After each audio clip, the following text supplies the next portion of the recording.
ಜೀನಾಗೆ ಸಂಪಾದಕತ್ವದಲ್ಲಿ ಜಿಎನ್ಎಸ್ news Sagar ಸುತ್ತದ ಆಚೆ ಈಚೆ ಗುರುವಾರದ news ಅಪ್ಡೇಟ್ಗೆ ತಮಗೆ ಸ್ವಾಗತ. ಮುಖ್ಯಾಂಶಗಳು. ರಾಜ್ಯ ಸರ್ಕಾರದ ಇಂಧನ ದರ ಏರಿಕೆ ಖಂಡಿಸಿ ಬಿಜೆಪಿಯಿಂದ ರಸ್ತೆ ತಡೆ. ವಾಲ್ಮೀಕಿ ನಿಗಮದ ಹಗರಣ ಖಂಡಿಸಿ ಮುಖ್ಯಮಂತ್ರಿಗಳ ರಾಜೀನಾಮೆಗೆ ಒತ್ತಾಯಿಸಿ ಜೂನ್ 25ರಂದು ಡಿಸಿ ಕಚೇರಿ ಮುತ್ತಿಗೆ ಮಾಹಿತಿ ನೀಡಿದ ಮೇಘರಾಜ್. ಲೋಕಸಭಾ ಚುನಾವಣೆಯಲ್ಲಿ ಮತ ನೀಡಿಲ್ಲ ಎಂದು ಕಾಂಗ್ರೆಸ್ನಿಂದ ಸೇಡು ತೀರಿಸಿಕೊಳ್ಳುವ ಯತ್ನ ಎಂದ ಮಲ್ಲಿಕಾರ್ಜುನ್ ಖರ್ಗೆ.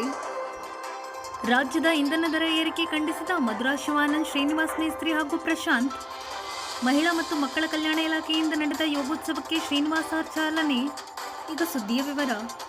ವಾಲ್ಮೀಕಿ ಅಭಿವೃದ್ಧಿ ನಿಗಮದ ಅವ್ಯವಹಾರ ಪ್ರಕರಣಕ್ಕೆ ಸಂಬಂಧಪಟ್ಟಂತೆ ಮುಖ್ಯಮಂತ್ರಿಗಳ ರಾಜೀನಾಮೆಗೆ ಒತ್ತಾಯಿಸಿ ಜೂನ್ 25ರಂದು ಜಿಲ್ಲಾಧಿಕಾರಿಗಳ ಕಚೇರಿಗೆ ಮುತ್ತಿಗೆ ಕಾರ್ಯಕ್ರಮ ಹಮ್ಮಿಕೊಳ್ಳಲಾಗಿದೆ ಎಂದು ಬಿಜೆಪಿ ಜಿಲ್ಲಾಧ್ಯಕ್ಷ ಟಿಡಿ ಮೇಘರಾಜ್ ತಿಳಿಸಿದರು. ಸಾಗರದ ಬಿಎಚ್ ರಸ್ತೆಯಲ್ಲಿ ಗುರುವಾರ ರಾಜ್ಯ ಸರ್ಕಾರದ ಇಂಧನ ದರ ಏರಿಕೆ ಖಂಡಿಸಿ ಹಮ್ಮಿಕೊಳ್ಳಲಾಗಿದ್ದ ರಸ್ತೆ ತಡೆ ಪ್ರತಿಭಟನೆಯನ್ನು ಉದ್ದೇಶಿಸಿ ಅವರು ಮಾತನಾಡುತ್ತಿದ್ದರು. ಸರ್ಕಾರ ನೀತಿ ನಿಲುವು ಇಲ್ಲದೆ ಇರತಕ್ಕಂತ ಸರ್ಕಾರ, ಪಿಕ್ ಪಾಕೆಟ್ ಸರ್ಕಾರ. ಸರ್ಕಾರವನ್ನು ನಡೆಸ್ತಾ ಇರೋರಿಗೆ ಆಡಳಿತ ನಡೆಸಲಿಕ್ಕೆ ಸಾಧ್ಯ ಆಗದೇನೆ ಆಡಳಿತ ನಡೆಸೋರು ಕೈಚಲ್ಲಿ ಕೂತು ನಾಗರಿಕರ ಮೇಲೆ ಸೇಡಿನ ರಾಜಕಾರಣ ಮಾಡ್ತಾ ಇರತಕ್ಕಂಥದ್ದು ನಮ್ಮೆಲ್ಲರಿಗೂ ಕೂಡ ಭಾಸವಾಗ್ತಾ ಇದೆ. ಬಂಧುಗಳೇ, ಇದು ಸಾಂಕೇತಿಕವಾಗಿ ಫೋಟೋಕ್ಕಾಗಿ ಬದಲಾಗಿ ಯಾವ ಸೇಲ್ ಟ್ಯಾಕ್ಸ್ ಅನ್ನ, ರಿಟೈಲ್ ಸೇಲ್ಸ್ ಟ್ಯಾಕ್ಸ್ ಅನ್ನ ಇಂಧನದ ಮೇಲೆ ರಾಜ್ಯದ ಸರ್ಕಾರ ವಿಧಿಸಿದೆಯೋ ಅದನ್ನ ಹಿಂಪಡೆಯ ತನಕ ಈ ಹೋರಾಟವನ್ನ ಮೊಟಕುಗೊಳಿಸಲ್ಲ ಅಂತಕ್ಕಂತಹ ಪ್ರತಿಜ್ಞೆಯನ್ನ, ಸಂಕಲ್ಪವನ್ನು ಬಿಜೆಪಿಯಿಂದ ಮಾಡ್ತಾ ಇದ್ದೇವೆ. ಬಂಧುಗಳೇ, ಸರ್ವಿಸ್ ಸೇಲ್ ಟ್ಯಾಕ್ಸ್ ಅನ್ನು ಹಾಕಿಸ್ಲಿಕ್ಕೆ ರಾಜ್ಯ ಸರ್ಕಾರಕ್ಕೆ ಅವಕಾಶ ಇದೆ. ಯಾವಾಗ ಒಂದೊಮ್ಮೆ ಯುದ್ಧ ಸಂಭವಿಸಿತು, ಜನಜೀವನ ದುಸ್ತರ ಆಯಿತು, ಅವತ್ತು ವಿಶೇಷ ಅಧಿಕಾರವನ್ನು ಹಾಕಿ ರಿಟೈಲ್ ಸರ್ವಿಸ್ ಟ್ಯಾಕ್ಸ್ ಅನ್ನು ಹಾಕ್ಲಿಕ್ಕೆ ರಾಜ್ಯ ಸರ್ಕಾರಕ್ಕೆ ಅವಕಾಶ ಇದೆ, ಅಧಿಕಾರ ಇದೆ. ಕಾಂಗ್ರೆಸ್ ಸರ್ಕಾರಕ್ಕೆ ಕಿವಿ ಮಾತನ್ನು ಹೇಳಲಿಕ್ಕೆ ಬಯಸ್ತೇನೆ. ಇದೇ ಕೊರೋನಾ ಎದುರಾದಾಗ ಡೀಸೆಲ್ ಮೇಲೆ 19 ರೂಪಾಯಿಯನ್ನ, ಪೆಟ್ರೋಲ್ ಮೇಲೆ ಸುಮಾರು 13 ರೂಪಾಯಿಯನ್ನ, ಸರ್ವಿಸ್ ಸೇಲ್ ಟ್ಯಾಕ್ಸ್ ಅನ್ನ ಕಡಿಮೆ ಮಾಡಿ ಸನ್ಮಾನ್ಯ ಬಿಜೆಪಿಯ ಮುಖ್ಯಮಂತ್ರಿ ಆದಂತ ಯಡಿಯೂರಪ್ಪನವರು ಮಾದರಿ ಆಡಳಿತವನ್ನು ನಡೆಸಿದ್ರು ಕೊರೋನಾ ಎದುರಾದಾಗ. ಸಿದ್ದರಾಮಯ್ಯನವರೇ, ಯಾಕೆ ಕನ್ನಡಿಗರ ಮೇಲೆ ಈ ಪರಿತಾಪದ ಸಿಟ್ಟು? ಕನ್ನಡ ನಾಡಿನ ಮತದಾರರ ಮೇಲೆ ಪ್ರತಿಕಾರವನ್ನು ತೆಗೆದುಕೊಳ್ತಾ ಇದ್ದೀರಾ.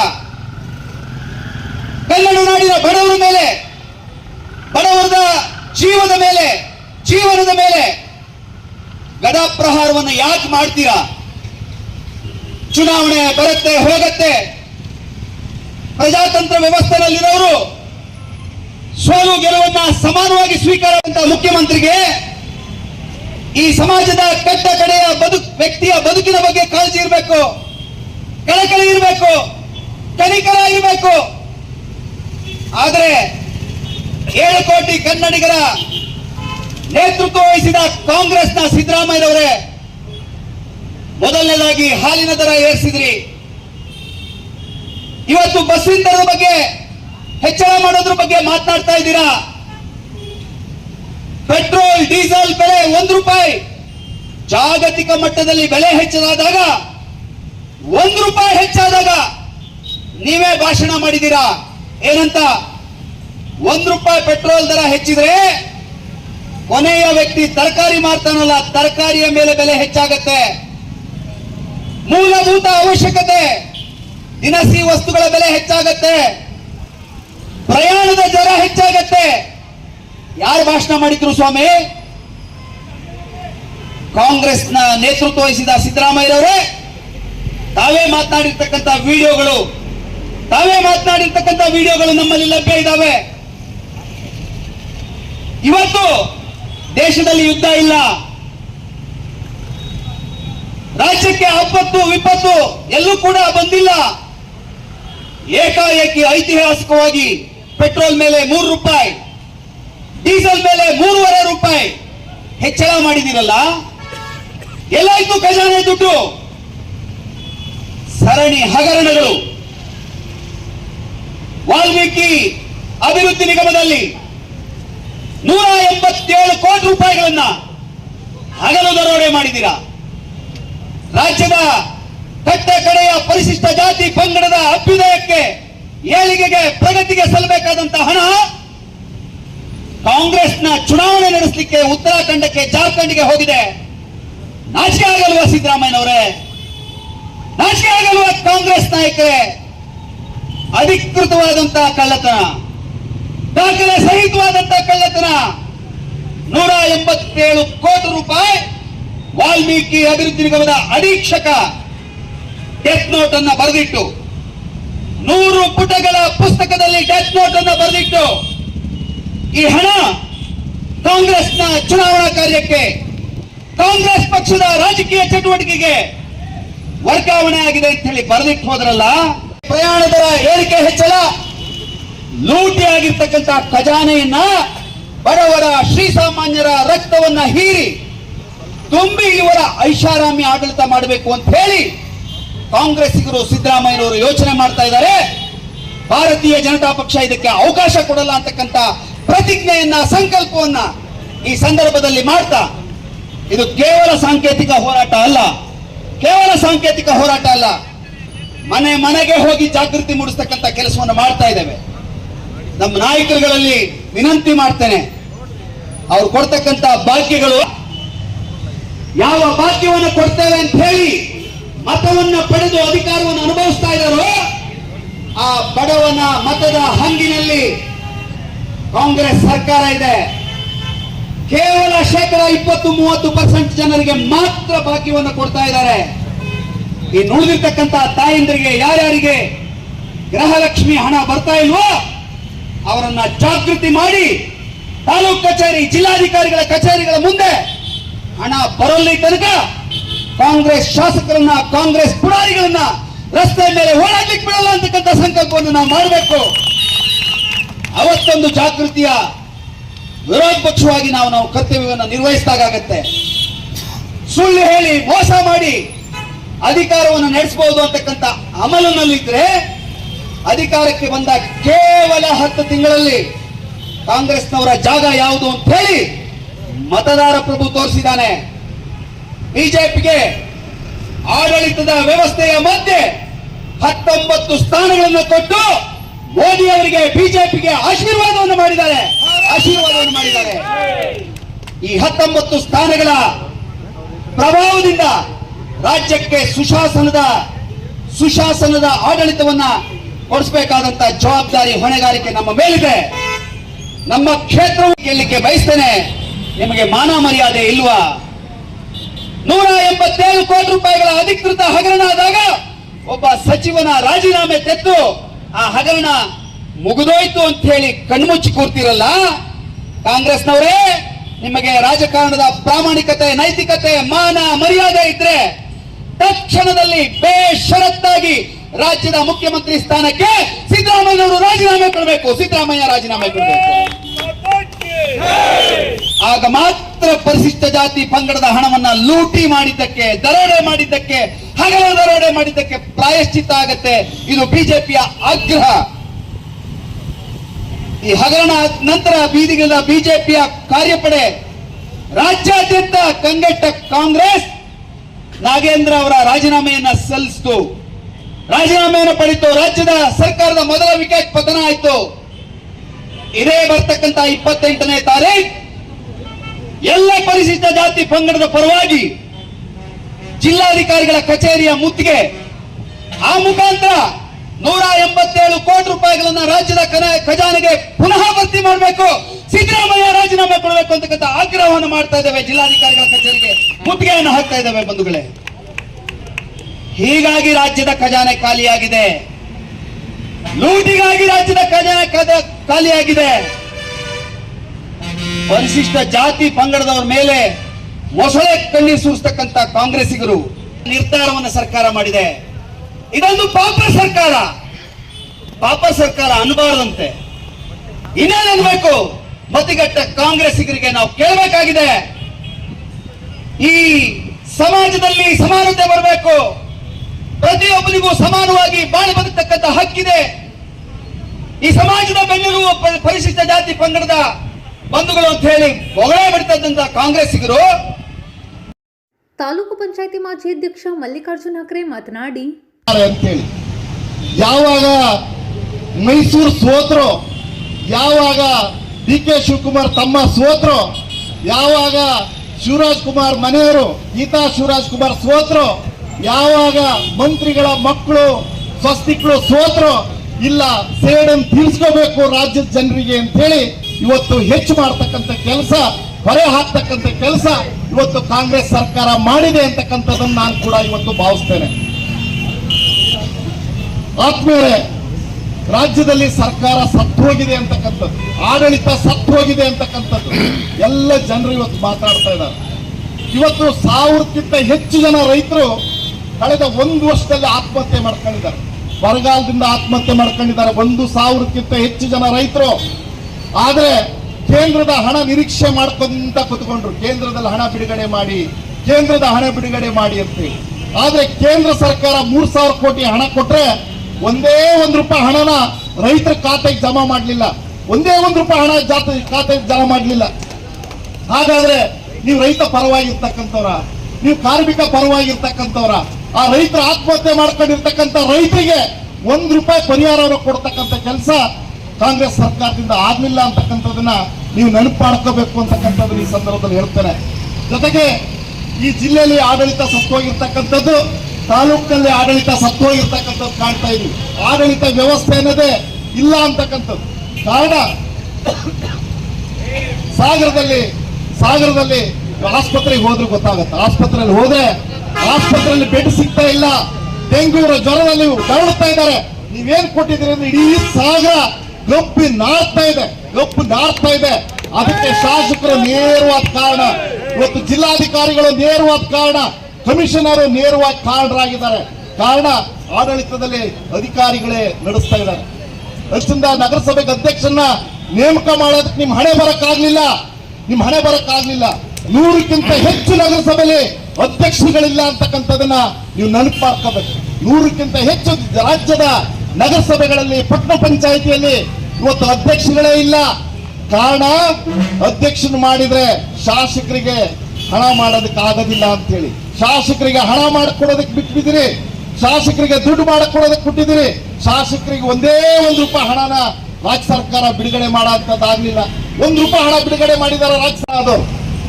ನಮ್ಮ ಇಂಜಿನಿಯರ್ ಆಗಿ ರಿಟೈರ್ಡ್ ಆದವರು ವಿಶೇಷ ಅಧಿಕಾರಿಯಾಗಿ ಶಾಸಕರಿಗೆ ನೇಮಕ ಆಗಿದ್ದಾರೆ.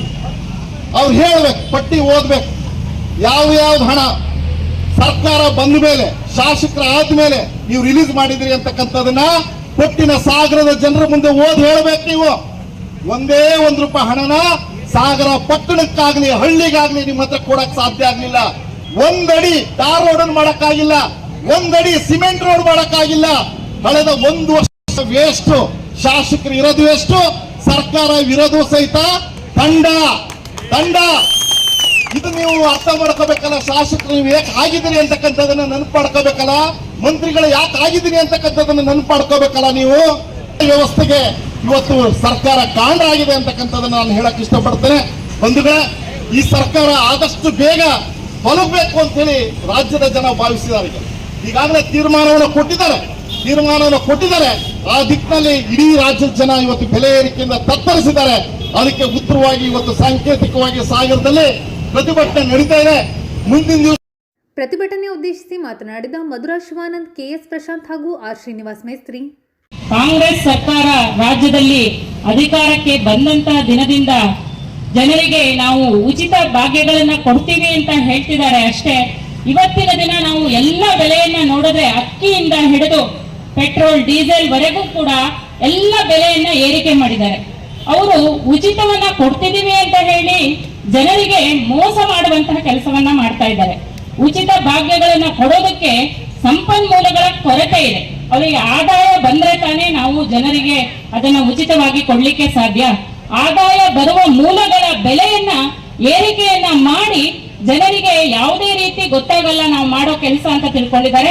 ಇದು ಎಲ್ಲರಿಗೂ ಈಗ ಅರಿವಾಗಿದೆ. ಅದರಲ್ಲೂ ಮೊನ್ನೆ ದಿನ ನಮ್ಮ ಲೋಕಸಭೆಯ ಚುನಾವಣೆಯ ನಂತರ ಅವರು ದ್ವೇಷದ ರಾಜಕಾರಣ ಮಾಡ್ತಿದ್ದಾರೆ ಅನ್ನೋದು ಎಲ್ಲರಿಗೂ ಸಾಬೀತಾಗಿದೆ. ಯಾಕಂದ್ರೆ ಅದರ ನಂತರ ಅವರು ಮಾಡಿರುವಂತಹ ಮೊದಲನೇ ಕೆಲಸನೇ ಪೆಟ್ರೋಲ್ ಡೀಸೆಲ್ ಬೆಲೆಯನ್ನ ಏರಿಕೆ ಮಾಡಿರೋದು.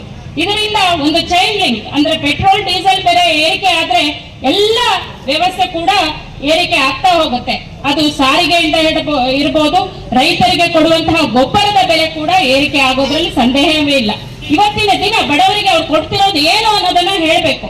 ಉಚಿತ ಭಾಗ್ಯಗಳನ್ನ ಕೊಡ್ತೀವಿ ಅಂತ ಎಷ್ಟು ಜನರಿಗೆ ಅವ್ರಿಗೆ ಕೊಡ್ಲಿಕ್ಕೆ ಸಾಧ್ಯ ಆಗಿದೆ ಅನ್ನೋದನ್ನ ಹೇಳ್ಬೇಕು.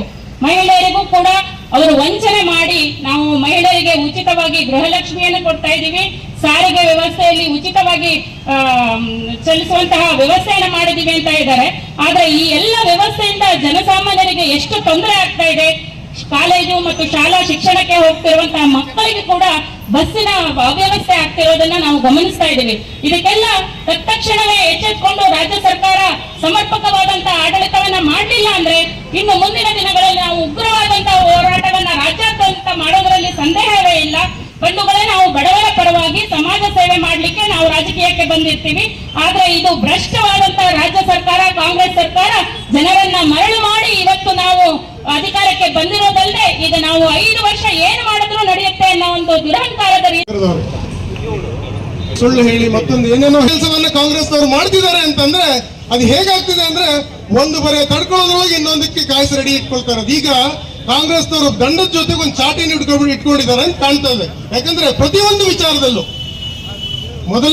ಮೊದಲನೇ ದಿನದಿಂದ ಹಿಡಿದು ಇವತ್ತಿನ ತನಕ ಅವರ ಸಾಧನೆ ಏನು ಅಂತಂದ್ರೆ ಬೆಲೆ ಏರಿಕೆ ಮಾಡೋದು, ಅದರಿಂದ ದುಡ್ಡನ್ನ ತಗೊಳ್ಳೋದು, ಅಥವಾ ಹಣ ಸಂಗ್ರಹ ಮಾಡೋದು, ಅಥವಾ ತೆರಿಗೆ ಹಣವನ್ನು ಸಂಗ್ರಹ ಮಾಡೋದು, ಅದರಲ್ಲಿ ಪರ್ಸೆಂಟೇಜ್ ಅನ್ನ ಹೇಗೆ ಪಡೆಯಬೇಕು ಅನ್ನೋ ವಿಚಾರವಾಗಿ ಎಲ್ಲರನ್ನೂ ಇಟ್ಕೊಂಡು ಕೂಡೀಕರಣ ಮಾಡಿ ಅದನ್ನ ಪರ್ಸೆಂಟೇಜ್ ಹಂಚ್ಕೊಳ್ಳೋ ವ್ಯವಸ್ಥೆಯಲ್ಲಿ ಕಾಂಗ್ರೆಸ್ ಸರ್ಕಾರ ಇರೋ ರೀತಿಯಲ್ಲಿ ನಮಗೆ ಕಾಣ್ತಾ ಇದೆ. ಯಾಕಂದ್ರೆ ಇದೇ ಕಾಂಗ್ರೆಸ್ ಸರ್ಕಾರ ಅಧಿಕಾರ ಬರೋಕ್ಕಿಂತ ಮುಂಚೆ ಏನ್ ಹೇಳಿತ್ತು, 40% ಸರ್ಕಾರ ಅದು ಇದು ಅಂತ ಹೇಳಿ ನಮ್ಗೆ ಅದೇ ದುಡ್ಡು ಉಳಿದ್ರೆ ನಾವು ಎಲ್ಲಾ ತರದ ಭಾಗ್ಯವನ್ನು ಕೊಡ್ತೀವಿ ಅಂತ ಹೇಳಿ ಹೇಳಿದಂತ ಕಾಂಗ್ರೆಸ್ ಸರ್ಕಾರ ಈಗೇನಾಗಿದೆ? ಕಾಂಗ್ರೆಸ್ ಸರ್ಕಾರಕ್ಕಾಗಾದ್ರೆ ಜನರು ಬೆವರು ಸುರಿಸಿ ರಕ್ತವನ್ನು ಸುರಿಸಿ ದುಡಿದಂತ ಹಣದ ತೆರಿಗೆ ಹಣದಿಂದ ನಾವು ಎಲ್ಲ ಭಾಗ್ಯವನ್ನು ಕೊಡುವಂತ ವ್ಯವಸ್ಥೆಗಳನ್ನು ಮಾಡ್ತಿದ್ದೀರಾ, ಅಥವಾ ಆ ತೆರಿಗೆ ಹಣವನ್ನ ನೀವು ಎಲ್ಲಾ ರೀತಿ ಲೂಟಿ ಮಾಡಕ್ಕೆ ಯೂಸ್ ಮಾಡ್ತಿದ್ದೀರಾ ಅನ್ನೋದನ್ನ ನಾವೆಲ್ಲ ಕೂಡ ಎಲ್ಲರೂ ಕೂಡ ಪ್ರಶ್ನೆ ಮಾಡುವಂತ ವಿಚಾರಗಳು ಎದ್ದು ಬಂದಿದೆ ಬಂಧುಗಳೇ. ಹಾಗಾಗಿ ಸಾರ್ವಜನಿಕರು ಕೂಡ ಎದ್ದು ನಿಂತ್ಕೊಳ್ಬೇಕು. ಯಾಕಂದ್ರೆ ಈ ಬೆಲೆ ಏರಿಕೆ ಇಲ್ಲಿಗೆ ನಿಲ್ಲಲ್ಲ. ಎಲ್ಲಿಂದ ಶುರುವಾಗಿದೆ?